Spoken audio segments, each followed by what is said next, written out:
Good morning students. आज हम class +2 का न्यू चैप्टर डिस्कस करने वाले हैं जिसका नाम है sexual production in flowering plants. इस चैप्टर में से हम न्यू टॉपिक डिस्कस करेंगे जिसका नाम है स्टेमन, microsporangium and pollen grain. First of all स्टेमन की बात करते हैं। एक टिपिकल स्टेमन की अगर बात की जाए तो इसमें एक लॉन्ग एंड सिलेंड्रिकल स्टॉक होता है जिसका नाम है filament and terminal generally bilobed structure होती है जिसका नाम है एंथर। अगर हम एक डायग्राम देखें पोलन इसकी स्टेमन की, तो स्टेमन में हमें टॉप पर देखने को मिल जाता है ये है एंथर, जो कि एक बायलोब्ड स्ट्रक्चर है, डबल लोब स्ट्रक्चर। और अगर हम इसकी स्टार्क देखें तो इस स्टार्क लाइक स्ट्रक्चर को फिलामेंट बोला जाता है। फिलामेंट का मेन फंक्शन होता है फ्लावर के साथ इस स्टेमन को, एंड्रोशियम को अटैच करवाना, जबकि जो बायलोब स्ट्रक्चर एंथर है इसके अंदर पोलन ग्रेन की फॉर्मेशन होगी।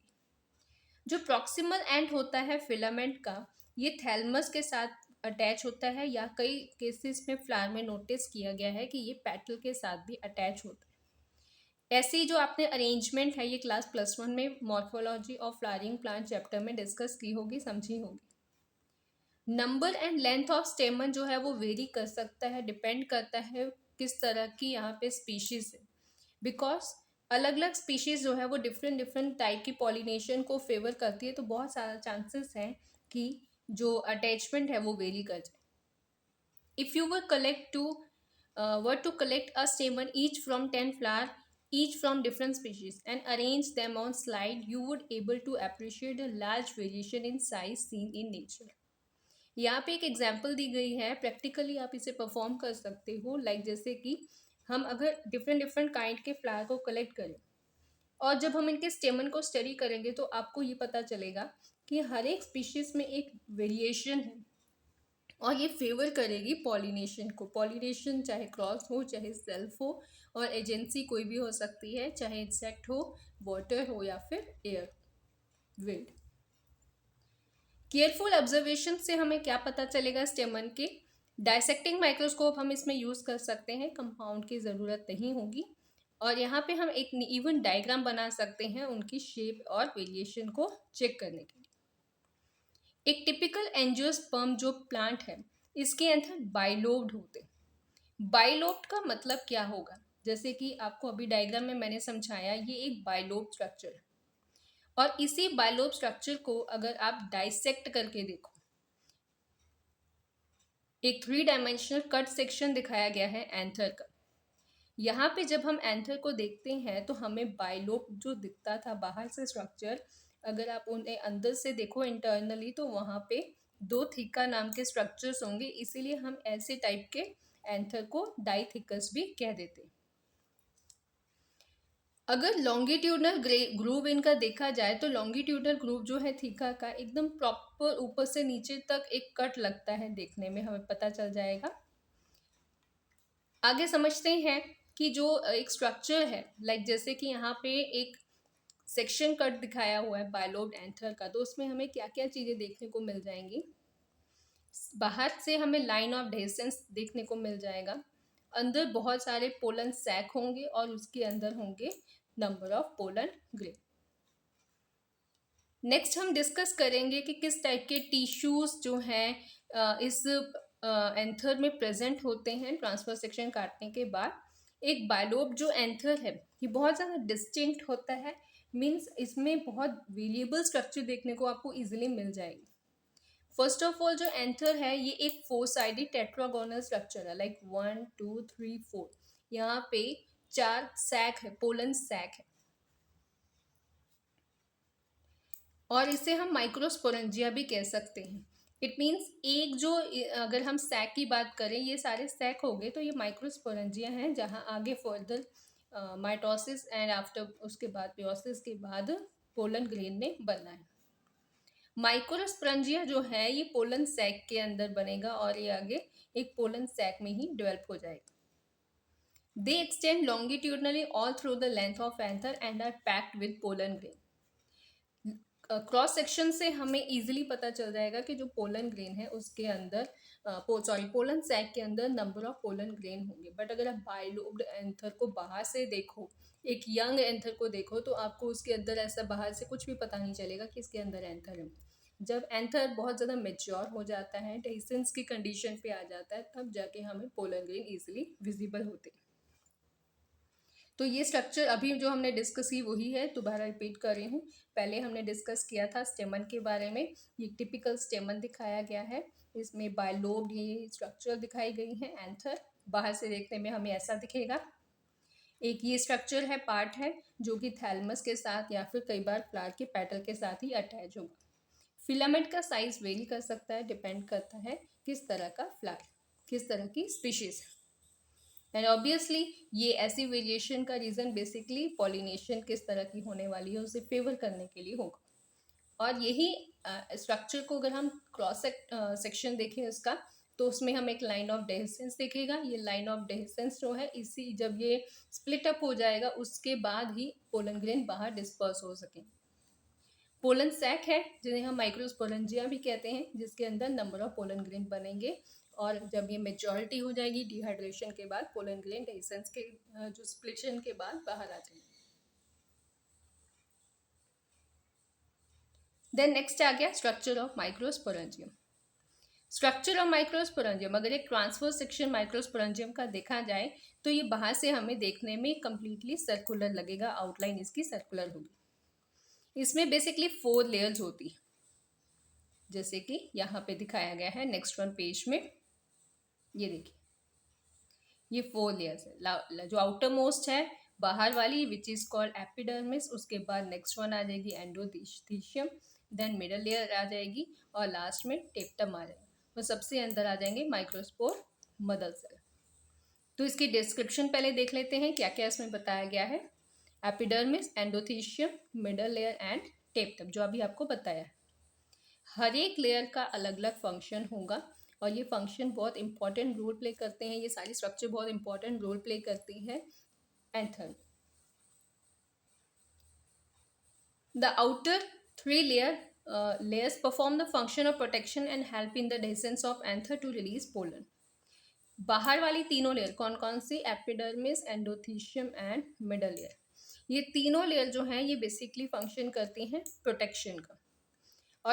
और एक फंक्शन है, ये हेल्प करेंगे किस चीज़ में? जब एंथर ने डेhiscence होना है, मीन्स जब उसने ब्रेक डाउन होना है, ताकि पोलन एनवायरनमेंट में रिलीज हो जाए। पोलन तभी रिलीज होंगे जब वो पूरी तरह से मेच्योरिटी गेन करेंगे, उनमें वाटर कंटेंट कम्प्लीटली ख़त्म हो जाएगा, वो डिहाइड्रेट पाउडर फॉर्म में कन्वर्ट हो। लास्ट वन जो इनर मोस्ट लेयर है जो माइक्रोस्पोरेंजियम के पास थी, उसमें वो है टेप्टम। टेप्टम क्या करता है? टेप्टम ने यंग जो पोलन ग्रेन है जो अभी डेवलप हो रहे हैं, इन्हें नरिश करना है। इन शॉर्ट नरिशमेंट प्रोवाइड करनी है, उन्हें प्रॉपर ग्रोथ में हेल्प करनी। जो सेल्स हैं, अब देखो बाकी सारे प्रोटेक्शन कर रहे हैं तो ऑब्वियसली उनकी सेल स्ट्रक्चर वेरी कर सकती है, जबकि जो टेप्टम है इसकी सेल वेरी करेगी इनके कंपैरेटिवली। लाइक जिसमें इसमें डेंस साइटोप्लाज्म होगा और इसमें जो न्यूक्लियस है वो भी एक से ज़्यादा।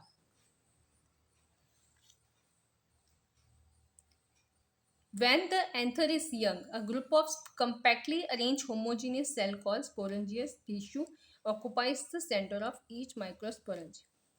एंथर जब यंग कंडीशन में तो उसमें एक कॉम्पैक्ट अरेंज होमोजीनियस सेल बनेंगे। ये जो सेल्स हैं इन्हें हम स्पोरोजीनियस टिश्यू भी कहते हैं। और ये कहाँ प्रेजेंट होंगे? ये माइक्रोस्पोरेंजियम के एकदम सेंटर में प्रेजेंट होंगे। तो पहले अब डिस्क्रिप्शन के बाद डायग्राम को एक बार देख लेते हैं।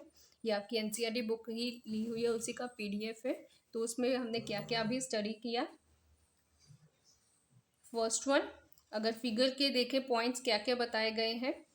First is the transfer section of a young anther, जो A1 डायग्राम है हमारी, ये वाली। इसमें ट्रांसफर सेक्शन दिखाया गया है, इसमें डायग्रामेटिक व्यू दिखाया हुआ है, सेलुलर व्यू नहीं है। सेलुलर व्यूज के सामने है ये वाला। अब सेलुलर लेवल और इसमें सिर्फ माइनर सा डिफरेंस ये आ जाता है कि यहाँ पे इन्होंने जस्ट लाइंस बना के ड्रॉ करके समझा दिया, यहाँ पे वो एक सेल टू सेल स्ट्रक्चर समझा रहे। कनेक्टिव टिश्यू जो है ये सेंटर में होगा कनेक्टिविटी प्रोवाइड करने के लिए, टेप्टम अभी हमने डिस्कस किया ही है, और स्पोरोजीनियस टिश्यू जो होमोजीनियस जो कॉम्पैक्टली अरेंज सेल्स है वो सेंटर में जो टिश्यू बना रहे हैं उन्हें स्पोरोजीनियस टिश्यू कहते हैं।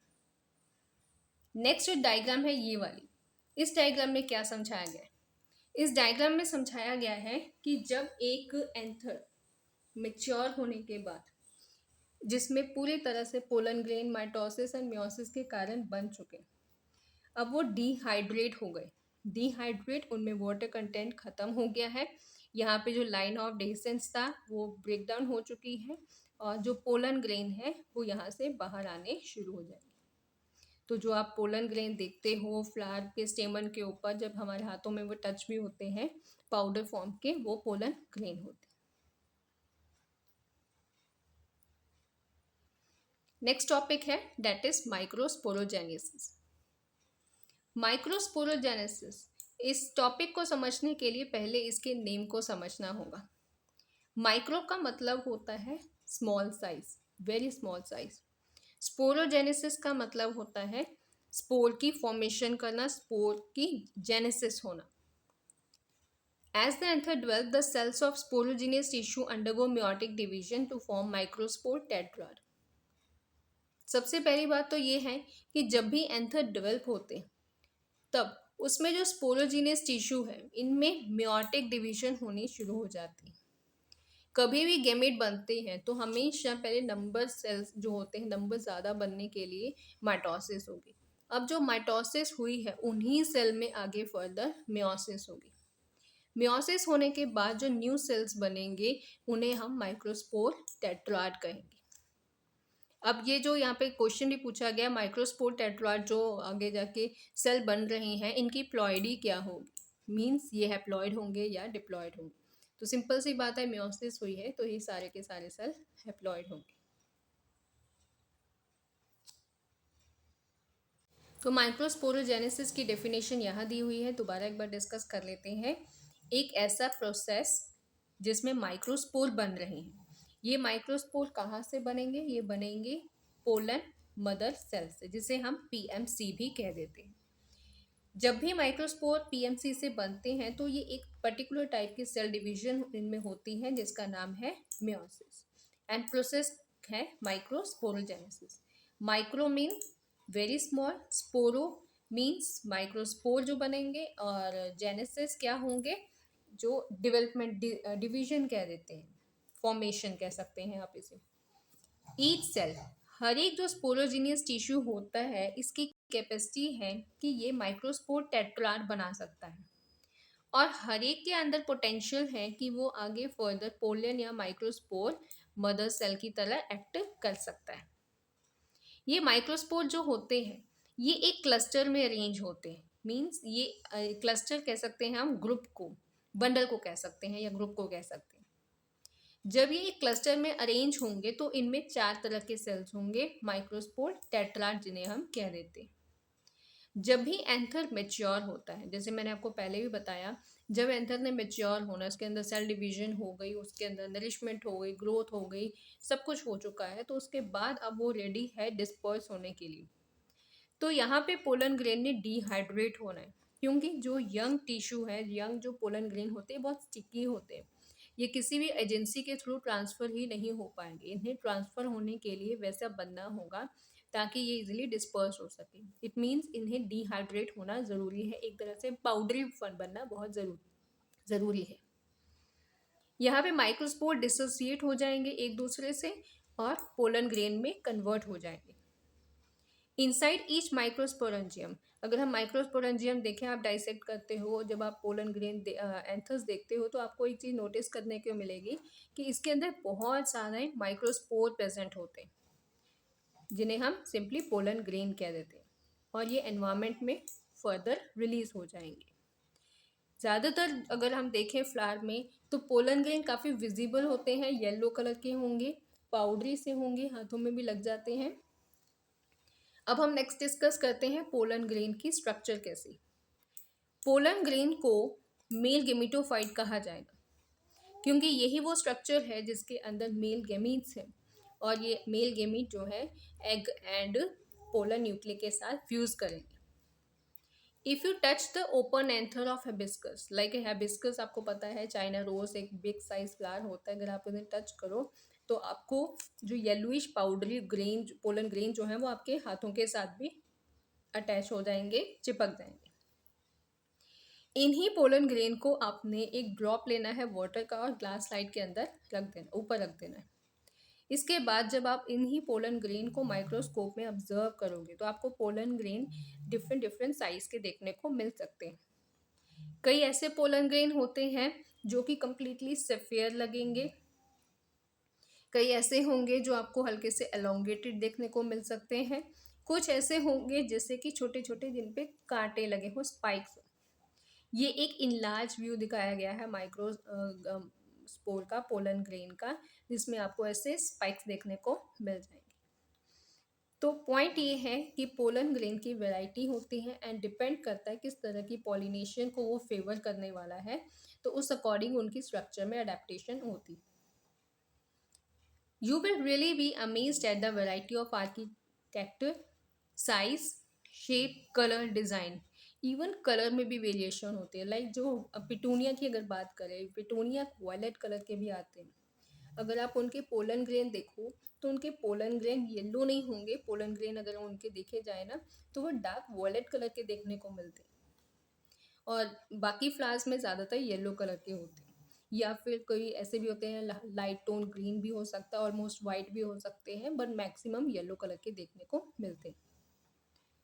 नेक्स्ट है पोलन ग्रेन जो है स्फेरिकल स्ट्रक्चर के अगर हैं तो ये 20 to 25 माइक्रोमीटर डायमीटर तक हो सकते हैं। It has a prominent 2 layer wall. अगर आप देखो पोलन ग्रेन को स्ट्रक्चर उनकी, तो उसमें 2 लेयर होती हैं। आउटर मोस्ट लेयर जो है वो एक्साइन जिसे कहा जाता है, और ये जो एक्साइन लेयर है इसकी एक स्पेशलिटी है कि ये एक स्पेसिफिक टाइप के केमिकल से बना होता है जिसका नाम है स्पोरोलेनिन। स्पोरोलेनिन एक ऐसा केमिकल है जो बहुत ज़्यादा रेजिस्टेंस शो करता है किन चीज़ों के अगेंस्ट, ऑर्गेनिक मटेरियल। इसका मतलब ये एक ऐसा स्ट्रक्चर है जो काफ़ी हाई टेम्परेचर को भी टॉलरेट कर सकता है और स्ट्रॉन्ग एसिड एंड अल्कली को। इवन ये चीज़ भी नोटिस की गई है कि बहुत सारे ऐसे एंजाइम हैं जो कि स्पोरोलेनिन को डिग्रेड ही नहीं कर पा रहे, बिकॉज इसकी एक्साइन लेयर में स्पोरोलेनिन है जो कि इस तरह के पोलन ग्रेन को हाईली रेजिस्टेंस प्रोवाइड करता है। Pollen grain exine has prominent apertures called germ pore. Pollen grain में एक चीज और देखी गई है, दैट इज जर्म पोर। यहाँ पर स्पोरोलेनिन एब्सेंट होता है, बिकॉज पोलन ग्रेन ने जर्मिनेट भी तो करना है। अगर पोलन ग्रेन में पूरी जगह एक आउटर मोस्ट लेयर बनी होगी, वहाँ पे कहीं पे जर्म पोर ही नहीं होगा, तो जर्मिनेशन कहाँ से होगी। लाइक अगर मैं इस पोलन ग्रेन की बात करूँ तो ये सेंटर में न्यूक्लियस हो गया, क्योंकि पोलन ग्रेन है कि एक्चुअल में एक सेल ही है। बाहर वाली लेयर जो हो गई वो हो गई उसकी स्पोरोलेनिन, और जो एक्साइन है अंदर वाली लेयर जो हो गई वो हो गई एंटाइन। तो एक ऐसा स्पेसिफिक रीजन हो सकता है जहाँ पर स्पोरोलेनिन प्रेजेंट नहीं होगा, और उसी हिस्से को हम कहेंगे germ pore. Pollen grains are well preserve as fossil because of the presence of sporopollenin. Sporopollenin की एक और खूबी भी है, एक तो ये रेजिस्टेंट की तरह एक्ट करता है, ये कोई भी ऑर्गेनिक केमिकल एसिड वगैरह इसके साथ रिएक्ट नहीं कर पाते। सेकेंड ये है कि ये इसी खूबी के कारण पोलन ग्रेन को हम एज अ प्रिजर्व कर सकते हैं, और इवन बहुत सारे फॉसिल रिकॉर्ड में भी देखा गया है कि पोलन ग्रेन जो है बहुत सालों से एज सच ही रहते हैं, डिग्रेड नहीं हो पाते। Exine exhibit a fascinating array of patterns and design. Exine में बहुत तरह के फैसिनेटिंग पैटर्न या डिज़ाइन देखने को मिल सकते हैं, जैसे कि यहाँ पे आप देखो, यहाँ पे बहुत सारे पोलन ग्रेन है, तो सिंपल सी बात है स्ट्रक्चर में माइनर सी वेरिएशन देखने को मिल सकती है। इनर वॉल जो है पोलन ग्रेन का, इसे हम कहते हैं एंटाइन। एक्साइन के कंपैरेटिवली एंटाइन थिन होता है, कंटिन्यूस लेयर है, और सेलुलोज एंड पैक्टिन से ये बना होगा। साइटोप्लाज्म जो पोलन ग्रेन का है, ये उसके ऊपर एक प्लाज्मा मेम्ब्रेन होगी। ऐसे सिंपल सी बात पहले भी बताई आपको कि पोलन ग्रेन है तो एक सेल ही, तो सिंपल सी बात है सेल के ऊपर सेल वॉल भी होगी और इसमें प्लाज्मा मेम्ब्रेन भी प्रेजेंट होगा। When the pollen grain is mature, it contain two cell. Pollen grain जब मेच्योर होंगे, जैसे कि यहाँ पे दिखाया गया, तो इसमें दो सेल होंगे, एक होगा वेजिटेटिव सेल, एक होगा जनरेटिव सेल। वेजिटेटिव सेल जो होता है वो बिगर होगा और इसमें फूड रिजर्व मटेरियल बहुत ज़्यादा होगा, जबकि इसमें एक और चीज़ भी है, इसमें न्यूक्लियस जो होगा लिटिल बिट इरेगुलर शेप का देखने को मिल सकता है। जनरेटिव सेल जो है ये स्मॉल होगा, आप देख सकते हो एरिया जनरेटिव सेल का कम है। एंड इसमें जो साइटोप्लाज्म के अंदर जो floats in the cytoplasm of generative cell, ये कह सकते हैं कि जनरेटिव सेल इतना स्मॉल है कि वो वेजिटेटिव सेल के अंदर ही फ्लोट कर रहा है। स्पिंडल शेप स्ट्रक्चर हो सकती है इसकी, साइटोप्लाज्म डेंस होगा, साइटोप्लाज्म एंड न्यूक्लियस जो बहुत प्रोमिनेंट होगा क्योंकि एक्टिवली काम कर रहे हैं ये। एक चीज़ और इसमें नोटिस की गई है कि अबाउट 60% जो एंजियोस्पर्म है इनमें पोलन ग्रेन दो सेल स्ट्रक्चर देखी गई, जबकि बाकी जो 40% एंजियोस्पर्म है इनमें 3 सेल स्टेज देखी गई। इट मीन्स यहाँ पे माइटोटिक जो डिवीजन हुई है वो दो मेल गेमेट बनाती है before pollen grain are shed. Pollen grain shed होने से पहले ही दो मेल गेमेट जो है वो बन जाते हैं। ओके, देन नेक्स्ट टॉपिक है कि पोलन ग्रेन नोटिस किया गया है कुछ ऐसे प्लांट स्पीशीज हैं जो कि जिनके पोलन ग्रेन ह्यूमंस में एलर्जीज कॉज कर रहे हैं। एलर्जी क्या होती है? ये बॉडी की एक हाइपर एक्टिविटी होती है, इम्यून सिस्टम ओवर रिएक्ट कर रहा होता है। इसमें लोगों में एलर्जी किस तरह की देखी गई है? ब्रोंकियल एफ्लिक्शंस देखे गए हैं जो कि आगे जाकर क्रॉनिक रेस्पिरेटरी डिसऑर्डर्स को लीड करते हैं, कॉज करते हैं, जैसे कि अस्थमा हो गया, ब्रोंकाइटिस हो गया। अब इस तरह की जो प्रॉब्लम कॉज होती है, इनमें ये रीज़न कौन से हो सकते हैं, किस टाइप के प्लांट हो सकते हैं जो ऐसे प्रॉब्लम क्रिएट कर सकते हैं, एलर्जी कॉज करते हैं? एग्जाम्पल दी गई है आपकी एनसीईआरटी बुक में, डेट इज पार्थेनियम। पार्थेनियम जिसे कैरेट ग्रास भी कहा जाता है, ये एक ऐसा प्लांट है जो इंडियन प्लांट नहीं है, ये एक्चुअली एक फॉरेन प्लांट है जो कि इंडिया में एक तरह से कंटेमिनेट के फॉर्म में इंडिया में आया है। और ये कैसे आया? जब हम किसी फॉरेन कंट्री से कोई चीज़ इंपोर्ट करवाते हैं तो बहुत सारे ऐसे पार्ट्स या ऐसे स्ट्रक्चर्स या प्लांट पार्ट्स आ जाते हैं, सीड वगैरह या पोलन ग्रेन, जो इंडिया में आते हैं और इंडिया में ग्रो करना शुरू कर देते हैं। तो पार्थेनियम जो है ये एलर्जी कॉज करता है, इसीलिए ये पौधा जो है किसी तरह से भी प्रेफर नहीं किया जाता। और ये कंटेमिनेशन है जो कि वीट जो इंपोर्ट हुआ था उसके साथ हमारे इंडिया में आ गया है। नेक्स्ट टॉपिक आ गया, डेट इज बेनिफिट्स। पहले हमने डिस्कस किया था कि किस तरह के नुकसान कॉज कर रहे हैं पोलन ग्रेन, अब हम डिस्कस करेंगे पोलन ग्रेन के बेनिफिट्स क्या हैं। पोलन ग्रेन जो होते हैं, फर्स्ट ऑफ ऑल ये बहुत ज़्यादा न्यूट्रिशियस होते हैं। It has become a fashion in recent years to use pollen tablets as a food supplement. Food supplement क्या होता है पहले ये समझेंगे, फिर ये लाइन समझाऊंगी। फूड सप्लीमेंट का मतलब क्या हो गया? एक एडिशनल फूड जो हम किसी और जगह से सोर्स ले रहे हैं। लाइक जैसे हम जो खाना खाते हैं, अगर वो हमारी बॉडी को उस प्रॉपर नरिशमेंट नहीं दे रहा तो हम एक्स्ट्रा कुछ लेते हैं जिससे हमारी ग्रोथ अच्छी हो जाए, तो उसे हम फूड सप्लीमेंट कहते हैं। जैसे अलग से हमने विटामिन ले लिया या प्रोटीन पाउडर ले लिया, that will be act as a food supplement. Same उसी तरह से पोलन ग्रेन इतने नरिशमेंट देते हैं कि लोग इन्हें एज अ फूड सप्लीमेंट भी कंज्यूम करते हैं, इनके पोलन टैबलेट्स भी बनती हैं। वेस्टर्न कंट्रीज में इस चीज़ का बहुत ज़्यादा फैशन है। Large number of pollen products in the form of tablets, even syrups भी अवेलेबल होते हैं मार्केट में जो लोग प्रेफर करते हैं।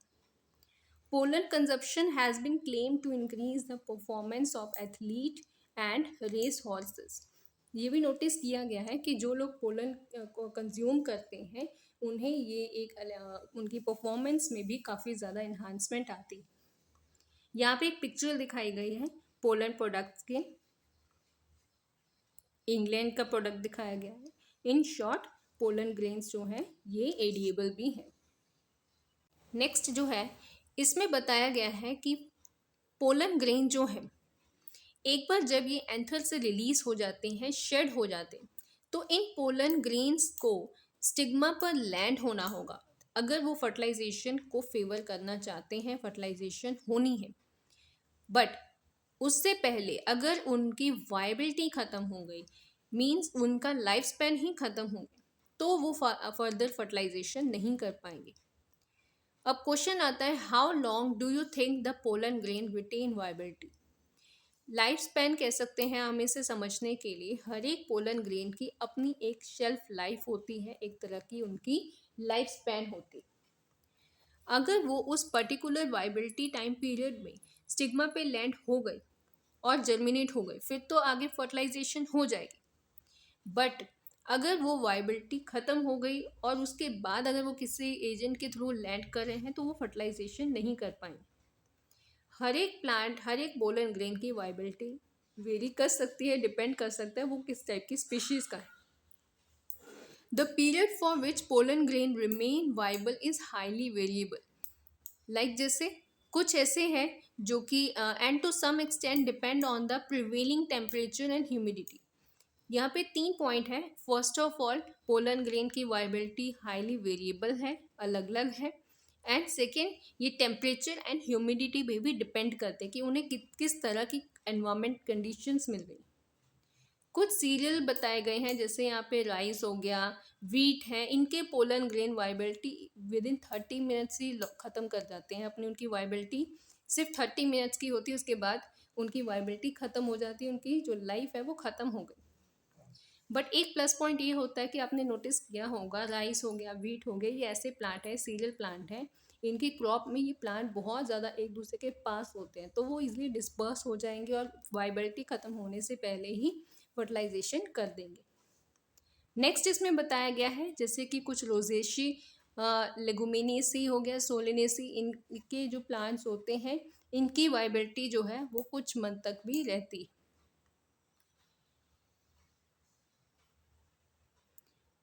You may have heard of storing semen, sperm of many animals including humans for artificial insemination. ये चीज़ आपने सुनी होगी। अगर नहीं सुना है तो नेक्स्ट चैप्टर जो हमारा ह्यूमन रिप्रोडक्शन है, या लास्ट वन जो इसके इसी यूनिट का आ जाता है, रिप्रोडक्टिव हेल्थ, उसमें ये टॉपिक आ जाएगा। इंसेमिनेशन होता है स्पर्म जो है वो फीमेल बॉडी में इंट्रोड्यूस करना। इस केस में जो है कई लोग ऐसा करते हैं कि आर्टिफिशियली सीमन को स्टोर करते हैं, स्पर्म वगैरह को स्टोर करते हैं ताकि आर्टिफिशियल इंसेमिनेशन करवाई जा सके। सेम उसी तरह से पोलन ग्रेन्स को भी स्टोर किया जा सकता है।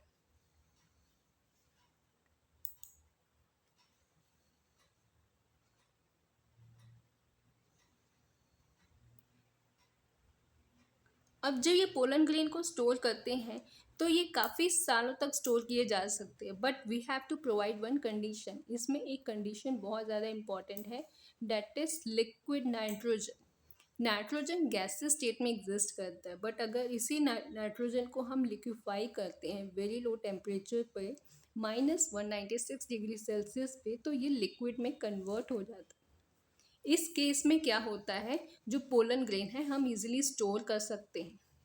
जैसे ब्लड बैंक होती हैं उसी तरह से पोलन बैंक भी होते हैं, सीड बैंक होते हैं, जहाँ पे हम इन पोलन ग्रेन को या सीड्स को स्टोर कर सकते हैं और आगे फ्यूचर में क्रॉप ब्रीडिंग प्रोग्राम के लिए यूज़ कर सकते हैं।